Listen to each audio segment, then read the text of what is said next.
გამარჯობა, ეთერშია სოლიდარობის დრო TV4-ზე და გადაცემას გაუძღვები მე დავით ახვლედიანი. დღევანდელი ჩვენი სტუმრები გახლავთ პოლიტიკის მეცნიერებათა დოქტორი თამარ კიკნაძე და ასევე ბატონი კოტე მიქაძე. მოგესალმებით, დიდი მადლობა რომ გვეწვიეთ სტუდიაში და როგორც ყოველთვის დავიწყებთ საქართველოში მიმდინარე პოლიტიკური პროცესებით. ქალბატონ თამარ, მოდით პირველად გადმოვალთ თქვენთან კითხვით, როგორ შეაფასებდით იმას, რომ სამი ოპოზიციური პარტია იმ 4-დან, ვინც დაფიქსირდა და მთელი გარკვეული ხმები მიიღო მოსახლეობის, როგორც ოპოზიციურმა პარტიებმა, თანხმობა განაცხადა მიიღოს იმ კვალიფიციური სუბიექტებისთვის გამოყოფილი თანხა, რაც პრინციპში პირდაპირ ადასტურებს, რომ მათ ცნეს პარლამენტის ლეგიტიმურობა. სხვა საკითხია შევლენ თუ არა პარლამენტში. მოგესალმებით, მივესალმებით ტელემაყურებლებს, მადლობა მოწვევისთვის. ეხლა ამაში არაფერი ახალი არ არის, იქ სადაც ფულზე არის ლაპარაკი, ისინი ყოველთვის მზად არიან, რომ აიღონ ეს ფული. და მთელი მათი შემოქმედება ბჭყალებში ამ ეგიდით მიმდინარეობს. მაგრამ აქ სხვა რაღაცაშია საქმე, იცით? შევლენ არ შევლენ, ფული თუ აიღეს, როგორ გაამართლებენ ამას ძალიან საინტერესოა რა სიტყვიან. მაგრამ პარლამენტში რო შევიდნენ კიდევაც, მე მიმაჩნია რომ 4 წელიწადი კიდევ ამ პინგ-პონგის ყურება, ესე იგი პოზიცია, ოპოზიცია და ამ დესტრუქციული ოპოზიციის კვლავ ხილვა არა დამღლელი იქნება მოსახლეობისთვის. როგორც დაანონსა ქართულმა ოცნებამ, მისმა ესე იგი საპატიო თავმჯდომარემ ბიძინა ივანიშვილმა და დანარჩენებმა, ესე იგი პარტიის ლიდერებმა, იცით რა არის, მოვიდა დრო, რომ საქართველოში იყოს კონსტრუქციული ოპოზიცია. და ყველა ვთანხმდებით იმაზე, რომ ეს ძალა არის დესტრუქციული, ის რაც დღეს ხდება, არა, სხვათა შორის გუშინ უსმენდი ერთ-ერთ ამ ეგრეთ წოდებულ ოპოზიციურ არხზე იყო deep state-ის განსაზღვრა, ერთ-ერთმა პოლიტიკოსმა, ოპოზიციონერმა განსაზღვრა. რამაც მე მომცა იმის საფუძველი, რომ ან ეს ხალხი აზრზე არ არის რა ხდება მსოფლიოში. იმიტომ რომ აბსოლუტურად არაკვალიფიციური და აი სწორი ხედვა იყო ამ deep state-ის განსაზღვრისას. ან როგორც უკვე ვთქვი, ესე იგი ისინი ანგარებით მოქმედებენ და არ უნდათ რომ გაიგონ ის თუ რა პროცესები მიმდინარეობს, ნებისმიერ შემთხვევაში არა პასუხი უნდა იყოს ადეკვატური, როგორც მოსახლეობის მხრიდან, ისევე მმართველი პარტიის მხრიდან. ბატონ კოტე, თქვენ როგორ ფიქრობთ, ქალბატონმა თამარმა ბრძანა რომ ორი ვარიანტი დაასახელა თუ როგორ მოქმედებენ ეს ძალები, მაგრამ ჩემი ხედვაა ესეთი სუბიექტური, რომ ისინი უფრო ანგარებით მოქმედებენ. თქვენ როგორ ფიქრობთ, პოლიტიკური ესეთი კონსტანტა, შემადგენელი უფრო მეტი არის მათ მოქმედებაში თუ ეს ანგარებითი მომენტი? ცნობილია რომ ისინი პირდაპირ მათ ყავთ თავიანთი დონორები და უკვე ხელისუფლების რგოლებში შალვა პაპუაშვილმა თქვა თუ არ მეშლება, პირდაპირ ინვოისები არის მათზე გამოწერილი. არა მხოლოდ ამ ოპოზიციის წარმომადგენლებზე, არამედ სხვა იმ ძალებზე, რომლებსაც უნდათ აქ არეულობის მოწყობა. მოგესალმებით პირველ რიგში. ყველას ქალბატონ თამართან ჩემი ყოფნა ჩემთვის დიდი პატივია. ეს მინდა თქვა და აღვნიშნო და პასუხისმგებლობაც ასე პირველია ჩემთვის. ძალიან რთულ კითხვას მე ფიქრობ, თან რთულ კითხვას მისვამ ბატონ დავიდა თან ალბათ მარტივს. მაგრამ მე მაინც მგონია რომ ეს ადამიანები მოქმედებენ რასაკვირველია ანგარებით, მაგრამ მარტო ანგარებით არა, თორე მაგას კიდე მოეოლებოდა მარტო ეგრო იყოს მათი ინტერესი. რატომღაც მათი ინტერესი ნამდვილად დარწმუნებული ვარ, რომ ქვეყნის დაქცევაც არის ალბათ ჩადებული და მე ალბათ ჩვენი რასემის დასასრულს ერთი ძალიან ჭკვიანი კაცის და მე ვიტყვი, ვინც არის რაღაც ნაზევს ვიტყვი და მე მეშინია რომ ეს არ გამართლდეს და ჩვენ არ გვეხებოდეს. თუმცა მე წავიკითხე, მაშინ ის აზრი მომევიდა რომ ჩვენ ზილაპარაკობს. ესე რომ ჭკვიანი კაცის ერთი ნათქვამით მინდა დავიწყო. მე გუსტავ ლებონი მყავს ხედველობაში კაცი რომელსაც 170 წლის წინ დაწერა წიგნი, რომელიც ფიქრობ და მარტო ჩემი აზრი არ არის, ალბათ სამაგალითოა სოციალურ ფსიქოლოგიაში. ამ წიგნს ქვია ბრბოს ფსიქოლოგია. ეს ფოტოშოის ეს წიგნი ამინდა აღნიშნო, ყველა ცნობილი მმართველის დიქტატორი იყო თუ არა, სამაგიდო წიგნი იყო. მე-19 საუკუნის მეორე ნახევრიდან და მე-20 საუკუნეში მთლიანად ვინც კი იყო და ბევრი ხელმძღვანელობდა ამ წიგნი დარწმუნებული ვარ საქართველოს თანამედროვე ისტორიაშიაც ერთი ადამიანი მაინც ხელმძღვანელობდა და არ დავასახელებ და ორი ალბათ მაინც ვინც მიტინგების მოყვარულები იყვნენ და მართვას ცდილობდნენ მიტინგი და დღესაც ისე იმ მდგომარეობაშია საქართველო და გუსტავ ლემონს აქვს ასეთი წინადადება დაწერილი. მე მართალი გიხდით არ ვისვევი დღეს ათემა გქონდა, რაზე ვილაპარაკებდით, მაგრამ რასაკვირველია ვფიქრობდი რომ ვერ ავსდებოდით იმას, რაც დღეს საქართველოში ხდება. ამიტომ მე რაღაცები ამოვწერე და მისი წიგნიდან და რო არ შემიშალოს მე წავიკითხავ მოდით რა. აი პირველი რაც ამოვწერე, გუსტავ ლემონი თავისი ზახლებით აზრით იწყებს. არც ერთ მცირერიცხოვან ერს არასდროს არ ქონია წესწყობილების არჩევისა და შეცვლის უფლება. ან თუ კი ძალიან იშვიათ შემთხვევაში მას მიეცემოდა მის საშუალება, იგი ვერაფერს შემთხვევაში ვერ შეინარჩუნებდა ამ არჩევანს. აი დააკვირდით, გადახედეთ ისტორიას დღევანდელ მსოფლიოსას ან სიტუაციას, ყველა მცირერიცხოვანი ერი, არათუ მცირერიცხოვანი, საკმაოდ მსხვილი ქვეყნებიც კი ვეღარ წვითავენ მას იმ საკითხს რა მიმართულებით განმეთადეს ეს ქვეყნები. ამის მაგალითია ბოლოს 3 წელი განსაკუთრებით უკრაინის ომის შემდეგ, როდესაც ევროპის ერთი ან მაქსიმუმ ორი ქვეყნის გარდა ყველა როგორ მდგომარეობაშია და ვერავენ ყველანი აბსოლუტურად ერთი ბრძანების შემსრულებლები არიან. აქ მინდა ერთი რამ გავიხსენო კიდევ მეორე მსოფლიო ომის წინ ამერიკის შეერთებულმა შტატებმა საბჭოთა კავშირში შეცვალეს ელჩი. ყოფილი ელჩი საკმაოდ მაღალ თანამდებობაზე დაინიშნა ამერიკაში და სხვათა შორის მან სიტუაცია როცა აღწერა საბჭოთა კავშირში რაც ხდებოდა და თქვა რომ ასეც იყო სინამდვილეში ომის 38 წელი იყო დაახლოებით, როდესაც სტალინის ხელისუფლება მართლაც იყო უკვე მტკიცე და მყარი და მას ასე ადვილად ვეღარ შესვლიდნენ და ვერ მოერეოდნენ, მანამდე კი მართლაც არ იყო ეს ოგონიათ რომ 24-25 წელში სტალინი იყო დიქტატორი, ასე არ იყო. მისი ყოველთვის მთელი ამ ხნის განმავლობაში მისი ყოფნა არყმის საკითხი და ცხადია წყობილებისაც. მან თქვა რომ დღეს საბჭოთა კავშირში ერთმართველია სტალინი და მის წინადად ბრძოლას ვერაფრით ვერ შევძლებთ ამ ქვეყანაში და კი გაუკვირდა და კითხეს კი მაგრამ მეხუთე კოლონა ჩვენი სად არისო მე შემიძლია ციტატას მომეტანა რიბასის წიგნშია სხვათა შორის როგორი წიგნია ძალიან დაწერილი მისე და მან უთხრა მეხუთე კოლონა სტალინმა მოსპოს საბჭოთა კავშირშიო ქვეყანაში თუ მეხუთე კოლონა არსებობს მართლაც საოცრად ძნელია ამ ქვეყანაში ამ ქვეყანამ შეძლოს რომ განვითარების თავის არჩეულ გზას დაადგეს და ისაც დღეს ჩვენთან ხდება აი წარმოუდგენელია ასეთი დღემდე აი როგორ გაძლო კიდე საქართველოს და მე ვცხოვრობ ლაშოვის ცენტრში და მინდა გითხრათ რომ აი 35 წელია ქალაქის ცენტრში ლაკმუსის ქაღალდებით იგრძნობა აბსოლუტურად ყველანაირი გაფაჩუნება ქვეყანაში რაც ხდება.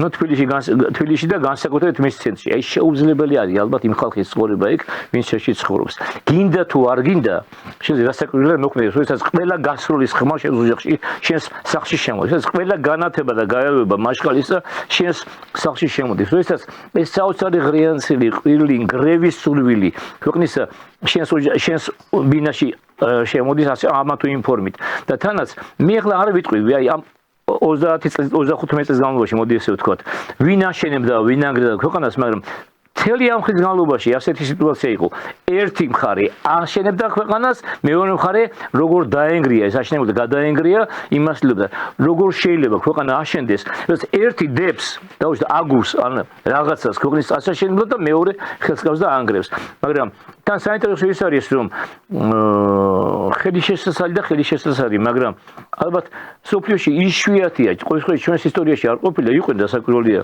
სხვა მიმართულებით მოსურნელი ქვეყნის განვითარებისა მთელი ისტორიის განმავლობაში მაგრამ ცდელობა რომ ქვეყანა დაენგრია, არც ერთს არ ქონია. შადიმასაც კი არ ქონდა იმის აზრი, რომ ქვეყანა მას მართლობა უნდა და გიორგი საგაძე იმიტომ რომ მოეშორებინა, მაგრამ ქვეყნის დანგრევა და თქმა იმისა რომ შახაბასის ეთქვა რომ გინდა თუ არა წამოდი დაანგრიე ქვეყანა გააპარტახე, ამოძირკვე ვინახე, ამის მართლობა არ იყო გაც. იყო ერთმანეთთან ქიშპობა, მაგრამ უცხო ძალის გამოყენების ასეთი აღვირახსნილი გამოყენება და ზეწოლა ქვეყანაზე მე არ ვიცი რაღაცა წამიკითხე და ვიცი მაგრამ თამაშობად დამატებს მაინც იყო ბატონო ეს ბაზალეთის იმერლები რო კახელებს დაუპირისპირდა მე არ ვიძახი არ ყოფ მე ვიძახი გარე ძალის ასეთი გამოყენება ქვეყნის დასანგრევად მე მგონი არ ყოფილა გარე გავლენიანი ძალისა საოცრებას უძებს საქართველოს და მე მაინც მინდა და იმედი მაქვს თუმცა საკმაოდ მე ოპტიმისტი კაცი ვარ მაგრამ ბოლო ხანში არ შემიძლია არ გეთქვი რომ რაღაცებს ვხედო და უყურებ და თუ არ მოხდება ამ სიტუაციის განეიტრალება გამარჯვება ქვეყნის ჩვენ არ გვიწევია გამარჯვება ერთი რამე არ შემიძლია არ თქვა კიდე ამ ბოლო ხანებში ტელევიზიაში ხშირად არიან ადამიანები თქვენთანაც სხვათა შორის ვინც ლაპარაკობს ასეთ რამეს რომ ორივე მხარეს თითქოს იცი ხო უნდა მოხდეს შერიგება უნდა მოხდეს დალაპარაკება როგორ ვის იქნება მითხრათ ქალბატონთავა როგორ შეიძლება დალაპარაკება მასთან ვისაც შენი არ ესმის შენი გაგონება არ უნდა აი ერთი ფრაზა მაქვს აქ კიდევ თქვა შორის ამოწილი ლევონის ამას ვიტყვი და გავჩერდები სადაც იგი ამბობს რომ აი არ შემიძლია არ წავიკითხო ეს ფრაზა კი ვიცი მე ზებიათ მაგრამ მაინც მინდა ვთქვა ყოველშაბათში რო არ ვეძებო ასეთი აზრი აქვს მას რომ ადამიანი რომელსაც აკვიატებული იდეა აქვს მასთან ლაპარაკს აზრი არ აქვს სიტყვით ლაპარაკობ ეხლა თუმცა მიწერია მას ვარ შემეშალოს მე აი მაგალითი კლასიკური მაგალითია საქართველოს ამისი აკვიატებული იდეის გარშემო დგას განსაკუთრებით არ მიწყინოთ მაგრამ უმეტესობა მანდილოსნები არ არსებობს დაელაპარაკო ну ქალბატონ თამარ ბატონ კოტეს საინტერესო მიდგომა აქვს მეც ნაწილობრივ დავეთანხმები იმ თვალსაზრისით რომ ბოლო პერიოდში ბოლო რამდენიმე გადაცემაში რესპონდენტებიც აფიქსირებენ ამ აზრს რომ ეს ორი ურთიერთდაპირისპირებული მხარე ანუ პოლარიზაციაა ქვეყანაში და აი მენიშნა ეს მომენტი რომ როგორ უნდა განმუხტო ეს დაპირისპირება, როდესაც თქვათ ერთი მხარე პრინციპში ანუ აბსოლუტურად მიუღებელია ქვეყნის მომავალი განვითარებისთვის. და ეს მომენტია რომ ეს მხარე თუ მოაშთე პირობითად რას ვიღებთ, ანუ მე თავად ნაკლებობა ხომ არ იქნება აი პოპულაციური თვალსაზრისით, ანუ ვისთან შეიძლება შემდეგ ლაპარაკი. ნუ ესენი ხო ქართველები არიან. თქვენ როგორ ხედავთ აი ამ იმდინარე პოლიტიკური ესეთი დაძაბული პროცესის პირობებში ასე უნდა დავსვათ საკითხი თუ შეიძლება მაინც რაღაც კონსენსუსის მონახვა აი ამ დაპირისპირებულ მხარეებში მე თავად არ მინდა რომ ვიყო მხარე მაგრამ რომ ვაკვირდები მთელი რიგი ესეთი აგრესიული ოპოზიციური ელექტორატის და ასევე ამ ლიდერების გამოხტომებს პირდაპირ ვიტყოდი უბრალოდ მათთან შეუძლებელია ალბათ საუბარი კლინიკის მომენტებით შეიმჩნევა. თქვენ როგორ ფიქრობთ, ანუ აი როგორ უნდა მოხერხდეს ეს? რომ კონსენსუსი გამოიძებნოს. უპირველეს ყოვლისა, ეხა ბატონმა კოტემ ჩემი ესე იგი ხაზი გააგრძელა და უფრო რაღაცა დახატა ისე უფრო ნათლად და ხატოვნად, ხო, ის სიტუაცია რაც დღეს საქართველოშია. ეხა მე ამ ყველაფერს ვაფასებ როგორც პოლიტოლოგი და ვიცი ის ტექნოლოგიები, რითიც მუშაობენ. და დღევანდელი პერიოდი არის განსაკუთრებით რთული, რატო? იმიტომ რომ დღეს აი ეს ომი ხო მიმდინარეობს აბსოლუტურად სხვა ფორმებით. რაც გაცილებით უფრო რთულია, ხო? ყველაზე რთული არის ეს კოგნიტურ დონეზე წარმოებული ეს ფსიქოლოგიური ომები, აი ლებონი აღნიშნე თქვენი მასების მართვის ფსიქოლოგია კარგად არის დახატული, მაგრამ ის ცოტა ადრე იყო დაწერილი და ეხა კიდევ უფრო ესე იგი დახვეწეს, ხო? ეს შესაძლებლობები და უფრო ისე იყენებენ, ხო? ეხა მას ბოდიში მარტივად აქვს ძალიან ის დახატული. თანამედროვე ავტორები ცოტა ისე წერენ ნამდვილი გასაგები არის ბევრისთვის. ხო, ნუ ეხა ყველა თანხმდებით, რომ ჩვენ ჰიბრიდულ ომში ვართ ჩართული. რაც აი ძალიან რთული ფენომენია და ცხოვრების სხვადასხვა სფეროებს მოიცავს. იგივე რა, ნარკოტიკები არ არის ამ ჰიბრიდული ომის შემადგენელი, ის პროპაგანდა, რომელიც დღეს ახალგაზრდობაში არის, ხო? ამ ნარკოტიკებსთან და თავისუფლებასთან დაკავშირებით ეს ნეგატიური თავისუფლება მე ძალიან ხშირად ვლაპარაკობ რომ თავისუფლება როდესაც მას პოზიტიური დატვირთვა ძალიან კარგი რამეა მაგრამ როდესაც ამას ნეგატიური მხრიდან გიჩვენებენ ეს ერისთვის არის დამღუპელი ხო ეხა ეს განუხრელი დემოკრატია ყველაფერს ამართლებენ ამ დემოკრატიის, მაგრამ ჩვენისთანა ქვეყნებისთვის ეს დემოკრატია სხვა მიზნებით გამოიყენება, იმიტომ რომ შენ გიფასებენ თუ პოლიტიკური კონიუნქტურა ისეთია, რომ მათ აწყობთ გეუბნევია რომ აჯანყება არის დემოკრატიული. ხო, ლოქს მოიშველიებენ. თუ მაგალითად არ აწყობთ, გეუბნევია რომ ეს არის მასებზე ზეწოლა და ადამიანის უფლებების დარღვევა და ასე შემდეგ. ამიტომ ჩემი აზრით ყველაფერს თავისი სიტყვები უნდა და სახელი დაერქვას, ხო? ის გეთანხმებით იმაში რომ ეს მასა ეხა მე რატო ვლაპარაკობ ამას ესე თამამად, იმიტომ რომ შეიძლება ჩვენ ვწდებოდეთ, ხო? მაგრამ ის საერთაშორისო სიტუაცია, რაც მსოფლიოში მიმდინარეობს, ერთმნიშვნელოვნად შედეგი ჩვენ ვიცით. ძალიან გასაგებად და ამ დროს აი მე ამ რამდენიმე დღის წინ მქონდა საქმე ერთ-ერთ ადამიანთან და მეუბნება რომ ისეთ მდგომარეობამდე არის მისული რომ მას ომიც კი აწყობს.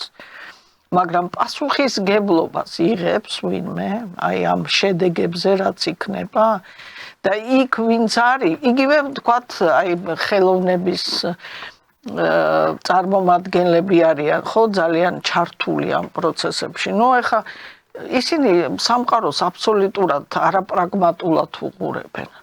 და ცნობილი ფაქტია, რომ ინტელიგენცია ეს ხელოვნების წარმომადგენლები არა დიდი სოციალური პასუხისგებლობით არ გამოირჩევიან. ეს ისტორიამ არაერთხელ გვაჩვენა, ხო?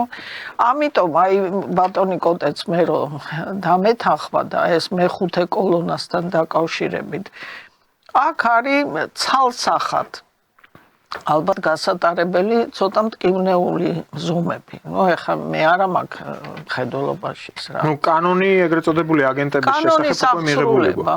მაგრამ იყო საუბარი ისევ დასავლური წნეხის შედეგად ალბათ, რომ მთელ რიგ პუნქტებს თუ კი იქნება არგუმენტაცია, თუმცა შეიძლება მისი შესუსტება, კობახიძემ თქვა, რომ გადავხედავთ. და გადასახედია, სხვანაირად როგორ იქნება. შენ ხარ ეხლა როგორც თქვი ომში და ომში არის თავისი თამაშის წესები და უნდა ითამაშო იმ თამაშის წესებით. დღეს არ არის იმისი დრო, რომ ეხლა ვიღაცებს ეფერო და იმიტომ რომ ძალიან რთული სიტუაცია 20-მდე უნდა როგორღაც მოვითმინოთ ეს იმას არ ნიშნავს რომ ტრამპი მოვადა ეხლა ჩვენზე იფიქრებს რა თქმა უნდა ეს არაერთხელ აღინიშნა მაგრამ არის იმისი განწყობა რომ სოფლიო წესრიგი ისე ჩამოყალიბდება რომ ჩვენთვის რაღაცა ხელსაყრელი პირობები შეიქმნება ხო ამიტომ როგორმე უნდა ნუ ხა სალომეს პოზიციაც ნუ შესაძლებელია იქ არ დარჩეს იმ შენობაში რომ ამის ბევრი მექანიზმი არსებობს თავიდან როგორ აიცილოს თქვათ იგივე კანონის წინაშე პასუხისგებლობა შეიძლება გამოვიდეს პარალელური სტრუქტურების შექმნა რაც კიდევ ძალიან გაგვირთულებს ცხოვრებას ხო ამიტომ ძალიან ისეთი ფრთხილი და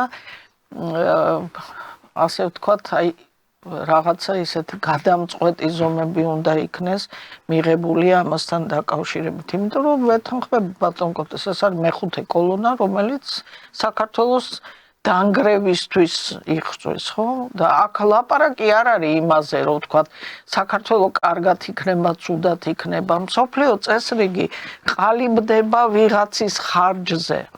აი ხა უკრაინის ხარჯზეა ხო ეს ყველაფერი და არ უნდა იგივე სირია ვთქვათ რა ხდება იქ და ეს ტენდენცია არის და ჩვენ უნდა გავაცნობიეროთ ეს ძალიან კარგად და ამიტომ არ უნდა მივცეთ იმის საშუალება ამ ტრებს რომ ეს მსოფლიო წესრიგი ჩვენ ხარჯზეც ჩამოყალიბდეს მით უმეტეს რომ რაღაცა ისეთი კონტურები არსებობს ხელისუფლება ხა შეიძლება ბევრი რაღაცა პრეტენზია გქონდეს უკმაყოფილო იყო, მაგრამ ის გენერალური ხაზი, რასაც საგარეო პოლიტიკა ქვია რა, ჯერჯერობით მიდის აბსოლუტურად სწორ ეგზით. და თან ძალიან ფრთხილობს და რაღაცნაირად ხელი უნდა შეუწყოს. კი ბატონო, ეს საინტერესო ბოდიში თუ შეიძლება ვიტყვი რაღაცას რა. ეს საინტერესო მომენტი მინდა აღვნიშნო ისეთ. საერთოდ ანაზღაურება ქვეყანაში მოსახლეობის წარმომადგენლების ხდება ალბათ იმის მიხედვით ყველა ნორმალურ ქვეყანაში რასაც აკეთებს ეს ადამიანი ამ ქვეყნისათვის მისი აღმშენებლობისათვის და ასე შემდეგ. ხელფასი თუ აქვს 85500. ხო, რა ხან ეს ახსნი ნაქვე ვიტყვი. 88,000. ხო, აპირების შეხებას ახლა ვინც არის, მაგრამ ეს არის $30,000. წელიწადში მილიონი ლარი ადამიანს უაქვს შემოსავალი. აი საინტერესოა ერთი რაღაცა მაინც. აი რა გააკეთა ასეთი ამ ქვეყნის საკეთილდღეოდ, რომ ასეთ ანაზღაურებას უნიშნავს. ბარემ თქვა ვისახება ეს საკითხი, ამ გვარამიაზელა. ხო, ეს ხო მარტო არ არის, სხვასაც აქვს არანაკლები ალბათ ნაკლები, მაგრამ ყოში უზარმაზარი თანხა. მილიონი და მინიმუმ სამწუხაროდ გაცივიყავი, მაგრამ ეს თანხები არ დამსიზმია. ამიტომ არც მიფიქრია. ასე შეიძლება რომ ეს ხოლმე იმ წესიდან ბევრია ასეთი, რომელსაც ალბათ შეიძლება ქონდა დაგო დიდთანხები, მაგრამ აი ნუ თუ აი სინდისი მაინც არ გაწყვეტს რა გავაკეთე ამ ქვეყნისათვის. ცნობილი ფრაზაა ხო, რომ ყოველ დღე შენს თავს კითხო რა, აბა დღეს მე ვის რა ვარგე. ვინმეს თუ რას არგო და როგორ არგო. მე შემთხვევით ეს რო ამოვიწერე რაღაც ფრაზები, იმიტომ ამოვიწერე დღეს როგორ მოესადაგება დღევანდელ დღეს მე მინდა მაინც წავიკითხო.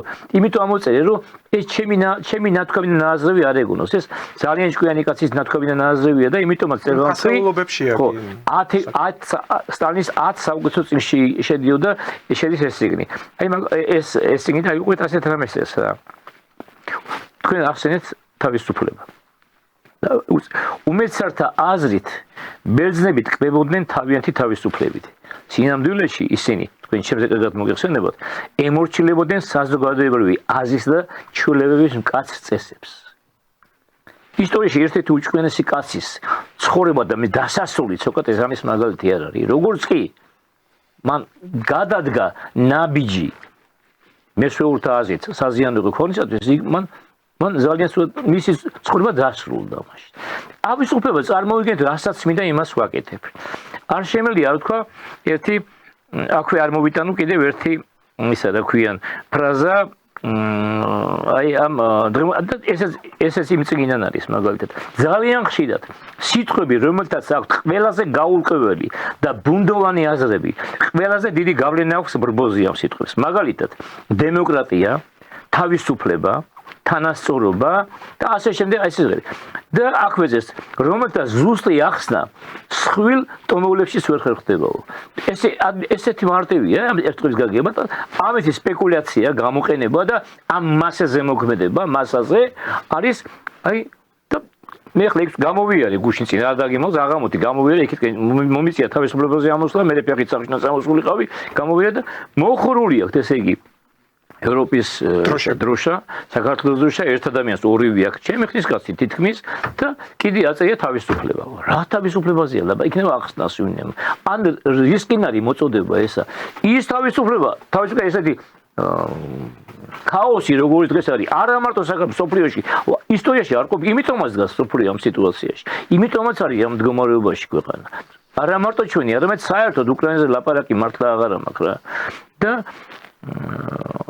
ერთი რამე ბრბო როგორია ესე იგი ბრბო ეს მასა ხალხისა რა ბრბო ინტელექტუალური თვალსაზრისით ისე მასა ყოველთვის დგას იზოლირებულ ინდივიდზე დაბლა რას გულისხმობს აი გენიოსები რო შეკრიბო მისი სიტყვებია მასა შეკრიბო გენიოსებისა ბრბოში ხო ამ ბრბოს ინტელექტი პირველ ყოფილი ადამიანის დონეზე დადეს ისეთი ადვილი სამართავია იქ და სხვათა შორის საინტერესო ნიშანდობლები ის არის კიდე რომ მას უწერია იგივე რომ აი ძირითადი მასა ბრბოში რომელიც არის გაერთიანებული ეს არის შიშრები რომელიც მარტო ვის არის შიშა რა რომელიც არის უქნა რა რომელიც არის აი არაფრის შემქმნელი ბრბოში რო ერთიანდება აი ამ თავის კომპლექს იმით იკმაყოფილებს რომ აი ამ მასაში მას გული მიეცება და ამ დროს იცით უნდა ითქვას ბრბოში შემთხვევაში არის წამსველი გმირობაზეც არაფერზე უკვე დამხევი არ არის იმიტოა საშიში მე შევესწარი ერთ დღეს შავჭოზე ჩამოდიოდი და უცბად შემოვარდა ით 200-მდე ახალგაზრდა მასკებით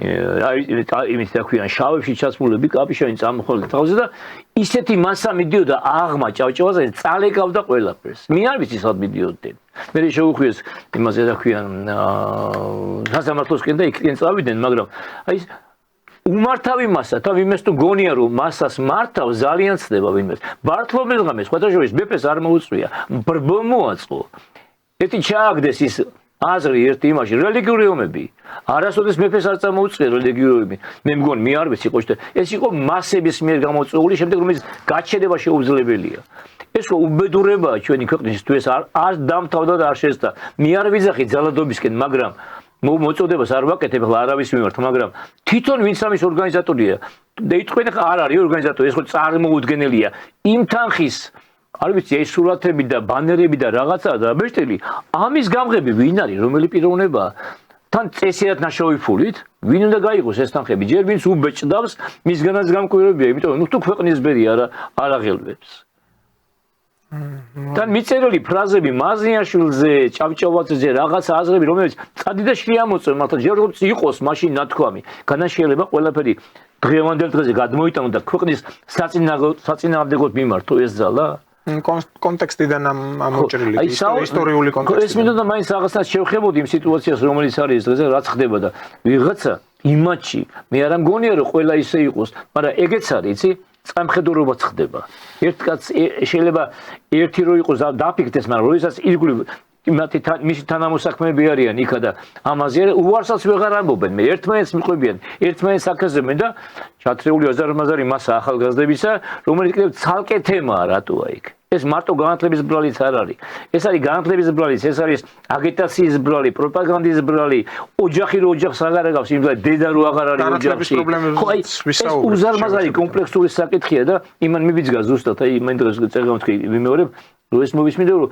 ეს ურთულესი რაღაც ხდება უმწვავესი რაღაც ხდება საქართველოში ამ ერთი ბეწვ ქვეყანაში რომელიც არ ვიცი ერთი სოფლის ხელა არის ალბათ ნებისმიერ ნორმალურ ქვეყანაში რა საინტერესო საკითხია რაც თქვენ წამოწიეთ ბატონო კოტე აუცილებლად აი ქალბატონ თამართანაც ვისაუბრებთ ამაზე უბრალოდ ჯერ სხვა თემაზე დავსვა უკითხოს აქ ნახსენები იყო ქალბატონ თამარ ნუ სალომე ზურაბიშვილის პოზიცია დღეს უკვე ამბობს რომ თავად იცის რასაც მოიმოქმედებს მაგრამ ის რჩება პრეზიდენტად ვინაიდან ხვალ დანიშნული ინაუგურაცია მიხეილ ყაველაშვილის იქნება ხო 29 რიცხვში არალეგიტიმური იქნება ამბობს და გარდა ამისა გუშინ გააკეთა ჰელსინკის კომისიის თავმჯდომარემ ჯო ვილსონმა განცხადება და ხაზგასასმელია რომ ის არის რესპუბლიკური პარტიის წარმომადგენელი შტატების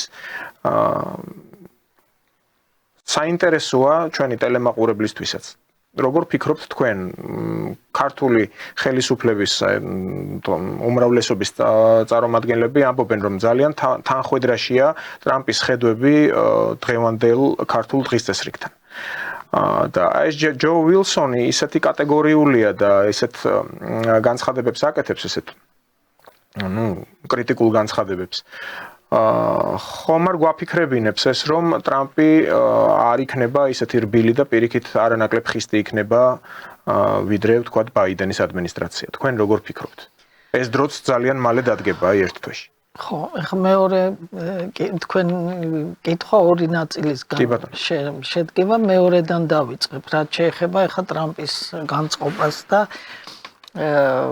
ჰელსინკის ჯგუფის თავმჯდომარის განწყობას ჯერ ესეთი ყოველთვის არ ემთხვევა ტრამპის და იგივე რესპუბლიკური პარტიის წარმომადგენლების აზრი აქ არის გლობალურ პოლიტიკაზე ლაპარაკი ხო რას აპირებს ტრამპი ამ თავისი განცხადებებით ჩვენ ხვდებით და იგივე სირიაში განვითარებულმა მოვლენებმაც აჩვენა ტრამპი ამ რეგიონიდან მიდის, ამერიკის შეერთებული შტატები და ის ამბობს, რომ ის არ ჩაერევა ამ ქვეყნების შიდა პოლიტიკაში და მეტიც მას გადაწყვეტილი აქვს, რომ გააკონტროლოს ის ფინანსები, რომელიც დაიხარჯა ამ რეგიონში და სხვაგან კიდევ არასამთავრობო ორგანიზაციების დაფინანსებაზე. ეს არ არის მის განწყობაზე და ეს არის მისი ესე იგი ხედვა და ეხა ბატონ კოტერო ლაპარაკობდა ვთქვათ ამ უწესრიგობაზე. რატო არის ეხა მთელ მსოფლიოში ესეთი არეულობა, ხო? იმიტომ რომ ძველი ჰეგემონია ამერიკის შეერთებული შტატების სახით ვეღარ არის იმ სიმაღლეზე, მას აქვს დაღმავალი ციკლი და უნდა ვიცოდეთ ეხა ეს მსოფლიო წესრიგი რითი განისაზღვრება. ამ ჰეგემონის მთავარი ღირებულებებით და იმ ინსტიტუციებით, რომელსაც იგი ქმნის, იმიტომ რომ შეინარჩუნოს ეს ჰეგემონია, ხო? ამერიკის შეერთებულმა შტატებმა ცოტა ხნის განმავლობაში შეძლო ეს ერთპიროვნული ლიდერობა, მაგრამ ეხლა აქვს დაღმავალი ციკლი, არ არის გამოკვეთილი ეს მსოფლიო წესრიგი და იმიტომ არის ტკივნეული ეს ყველაფერი და ის კატაკლიზმები რაც ეხლა ხდება, ამიტომ ხდება, იმიტომ რომ არ ჩანს გამოკვეთილი, რომ ჩამოყალიბდება ეს ახალი მსოფლიო წესრიგი, იქნება აბსოლუტურად ახალი საერთაშორისო სამართალი, ახალი ღირებულებები, დემოკრატიაზე რო ვლაპარაკობთ, ეხლა თუ ისევ იმ ძველ ბერძნებს განვიხილავთ, არა? ისინი უარყოფით ფორმატვლიდნენ დემოკრატიას. და ამბობდნენ, რომ ეს ოხლოკრატიაში გადადის და მე ვეთანხმები აბსოლუტურად. ყველა ფილოსოფოსი მაგას ამბობს ძველი. რატო? იმიტომ რომ იგივე ჯონ სტიუარტ მილი ხო, რომელიც მაგალითად არჩევნებში ამბობდა, რომ განათლებულ ადამიანს უფრო მეტი ხმა უნდა ქონდეს, ვიდრე გაუნათლებელს, ხო? მაგალითად ეხლა ადამიანი, რომელიც პოლიტიკაში ერკვევა და მთელი თავისი ცხოვრება ამითი არის დაკავებული და შეუძლია რაღაცა პროგნოზები გააკეთოს და ადამიანი, რომელიც თავის ამ ეხლა მოდაში ეს ბაბლში ცხოვრობს, ხო? და თავის ხვირწინ რასაც ხედავს, მარტო ისე ზჯის ამ პროცესებს, ხო?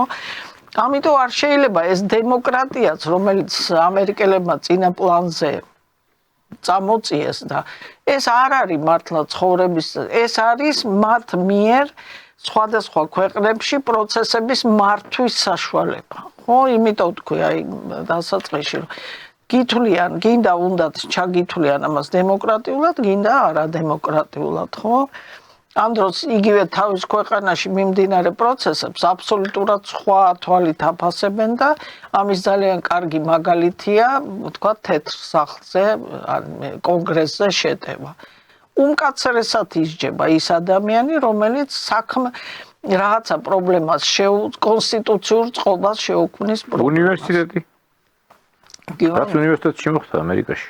სტუდენტების გამოსვლა რო იყო. კი ბატონო, საშინლად გაუსწორდნენ. ამ დროს შენ, აი გუშინ ლაპარაკობ თუ გუშინ წერო, ჩვენი პოლიცია გაცილებით უფრო კვალიფიციურად მოქმედებს და უფრო, ასე იგი, ჰუმანურად, ვიდრე ეგრეთ წოდებულ პოლიარქიულ ქვეყნებში, ხო? პოლიარქიული დემოკრატია. საფრანგეთში. აი, არსად არ თქმულა და მე დავამატო აი პოლიციაზე რა. არც ერთი რეზინის ტყვია არავის არ ქონდა და ხელკეტი არ ქონდა პოლიციელს. რამდენი დაშავდა? დაშავდა, იმიტომ რომ ყოველთვის არის, როდესაც მასა მაშობა გარბის თუ უტევენ თუ ერთმანეთსაც ულიან, ხო? და მაგისა კოქტეილის დროს ამოუღეს თვალი იმ გოგონას. მაშინ ქონდათ კიდევ ვიზახი, არც კი ქონიათ ესა. არც ერთ ხეჯოხი არ ქონდა. სამაგეროთ აქეთ მხარეს ქონდა კოქტეილის მოლოტოვი, პიროტექნიკა. ეს ვერ დაინახა. ლაზერული მოწყობილობა. პიროტექნიკიდან პრინციპში უკვე ტყვიან ფრქვევი ქონდათ გაკეთებული, ხო? პარლამენტის ვერ მივხვდი რა იყო თავი და მე რა მითხეს თორემ რომ ძალიან სახიფათო რამეა ხა, რამდენი ადამიანი დაზიანდა ახალ წელს, ხო? მე სხვადასხვა ეხლა რომ მოვდიოდი ძის მოვასწარი, ძიუდოს ყველეთ ხმძანლებაში ვარ და დღეს საქართველოს ჩემპიონი ჩატარდა სხვადასხვა და იმიტომ დავტოვე ფინალები და ერთ-ერთი ძიუდოისტი ყოფილი არის ამ რაზმის წევრი. გორდა სახელსყადია ნიშნავდა. და ჩემთან ერთად სახში ვიჯექით მე და ფედერაციის ერთ-ერთი ხელმძღვანელი და აი ამ ამბები რო იყო მაშინ ზუსტად გვიან და მიიღო სურათი. გამოუგზავნა იმ სურათი და ეს ბაზაკი გადაღებული იყო. სინდისპიცა ვარ მე ვერ უყურე, აი გადახსნილი იყო ძვალამდე, ის ხონდა მოხვედრილი. ძვალამდე გადახსნილი ხონდა ფეხი. კი ბატონო, და ამაზე არავინ არ ლაპარაკობს. არის, ესეც ხო ეხა მე პოლიტოლოგი ვარ და ამას წმინდა ტექნოლოგიურად უყურებ, მთელი თეორიები არსებობს. ისევე როგორც როგორ უნდა გახლიჩოს საზოგადოება, არის თეორია როგორ უნდა შეკრა საზოგადოება. მე ეხა ვინ ვარ, უბრალოდ პროფესორი ვარ და მე ვიცი ეხა ჩემ დონეზე და თუ ვინმეს ეს ტექნოლოგიები მოუნდება, მე შემიძლია გაუზიარო, ხო? მე მინდა ძალიან თუ შეიძლება. და ბატონ კოტე, თქვენ კითხავთ მაშინ, თქვენ როგორ აფასებთ? გვაქვს თუ არა საქმე აშკარა ორმაგ სტანდარტთან, თუნდაც დასავლეთის მხრიდან. ნახეთ რა მომენტია ისტორიეთ ახლა რომ საუბრობდით პოლიციელების მოქმედებაზე და ამ დემონსტრანტების შეტევით ქმედებებზე, რაც გამოიხატა ამ პეტარდების როლაში და ასე შემდეგ. თუნდაც ეს ჯო უილსონი, ჰელსინკის კავშირის კომისიის თავმჯდომარე და ასევე სხვა ეს ლიდერები ევროკავშირის, მაგალითად გერმანიის საგარეო საქმეთა მინისტრი ანალენა ბერბოკი ამბობს, რომ შევაჩერეთ 238 მილიონი ევროს დახმარება, რომელიც უნდა შეხებოდა ბათუმის წყლის რეაბილიტაციას და სხვა. და ყველა ესენი ურთავენ, რომ ძალიან სასტიკი და ესეთი მეთოდებით იქნა მშვიდობიანი აქციის მიერ გამოყენებული ძალა და აი ასეთი ტიპის შინაარსის წერილებია და განცხადებები. თქვენ ხომ კარგად გახსოვთ რა ხდებოდა თუნდაც 7 ნოემბერს. აი ეს ცნობილი ფოტოები, როგორ ეყარნენ დასრული ქართველი მამაკაცები ხელებწაკრული და პირდაპირ რა ვიცი, აი დასისხლიანებული სახეებიდან ძმარი ადინეს ცხვირიდან. პირდაპირ რომ ვთქვათ რა მდგომარეობაში იყვნენ, რა სასტიკად გაუსწორდნენ. და აქვე გავიხსენოთ, რომ ერთ-ერთი ელჩის კაბინეტში, როგორც ამბობენ ახლა, მე არ შევსწრები ვარ, არ მაქვს რაღაც კონკრეტული მტკიცებულება, მაგრამ ბევრი ამბობს, ვინც ჩახედულია, ამ კულუარებთან წვდომა აქვს, რომ პირდაპირ რამდენიმე სააკაშვილის ხელისუფლების წარმომადგენელი და ასევე ეს ელჩი ბრძანება გასცა, რომ სასტიკად გაუსწორდით პირდაპირ აი მოთეთქვეთ და მობრეგვეთო. რომ გაასწორეთ მიწასთან რაც ხდება. მაშინ აი ამ კოლექტიური დასავლეთიდან, ევროკავშირის წევრი ქვეყნებიდან, არც ამერიკის შეერთებული შტატებიდან ერთი კრინწი ბუსუნი არ დაძრულა. ხმა ან საერთოდ რეაგირებაც კი არ ყოფილა. სულ ისეთი აი დიპლომატიური ორაზროვანი განცხადებები, რომელსაც საერთოდ შეხება არ ქონდა. ახლა პირდაპირ ხელების გადაგრიხვა მიდის. არის თუ არა ეს ორმაგი სტანდარტი? რასაკვირველია ორმაგი სტანდარტია, მაგრამ მე ცოტა სხვანაირად მინდა გიპასუხო მაგაზე. ორმაგი სტანდარტია რა თქმა უნდა და მაგის შესანიშნავი მაგალითია თვითონ ჰაიტის პრეზიდენტი იყო დუალიე და მასზე შეფასება ამერიკის პრეზიდენტისა, რომ ეს არის ზაღლიშვილი, მაგრამ ჩვენი ზაღლიშვილიაო რა, მოკლედ ესეთი ნათქვამი მქონდა, ეს იყო, არის და იქნება, მაგრამ სხვა რაღაცა მინდა ვთქვა. აი მაშინ როდესაც 26 მაისი იყო და 7 ნოემბერი იყო, ხო ჯერ მინდა თქვა, ვინმეს გონია, რომ ეხლა ესენი ზიან, სხედან ტელევიზორის ეკრანთან და უყურებენ რა ხდება საქართველოში.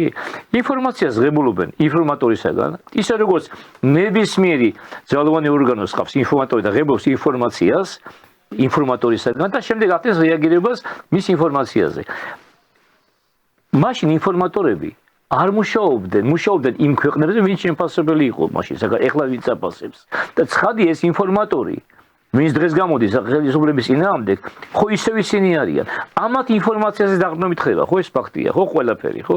ინფორმაციას ღებულობენ, მათთვის საკმარისია ეს, სულ არ აინტერესებს იმას, იცის ერთი აპოზიცია უჭირავს, მაგრამ ისიც იციან, რომ ეს ინფორმატორები ლიბერალური მსოფლმხედველობის მატარებლები არიან, თვითონაც ესეთები არიან. და ამიტომ ცხადია სხვას არც მიიღებს. აქ საფუძველი იმაშია ინფორმაციას ვისგან მეღებულობენ და ჯეფრი საქსმა, რომელიც არაჩვეულებრივი ეკონომისტია და მე რამდენიმე წიგნი მაქვს მისი ეკონომიკური მიმართულებით და შესანიშნავია, ერთ-ერთი საუკეთესო პოლიტოლოგიც არის ალბათ დღეს. ხო თქვა კიდევაც, ამერიკაში არავის არ აინტერესებს საქართველოს. საქართველო კი არა, ჯორჯია არიციან, საკუთარი ჩვენი სადარიო და სულ ფეხებზე არ კიდია თუ საქართველოში რა ხდება. ესია, საქართველო კი არა, საფრანგეთის პოლინეზიაში და მის კუნძულებზე, ოკეანეში რა ხდება, აინტერესებს საფრანგეთში კი ვინმე ეს. საქართველოს შეიძლება ყოველდღე საქართველოს განხილვება. აქ ერთი მიზანი აქვს მუდამოდ. მხოლოდ ერთი, რომ როგორმე შეიცვალოს ხელისუფლება მით უმეტეს ტრამპის მე არა მაქვს ახლა ესეთი მოლოდინები მაინც და მაინც როგორც გითხრათ 21 იანვარზე, მაგრამ მაინც ფიქრობენ შესაძლებელია მან შეცვალოს პოლიტიკა, ხო?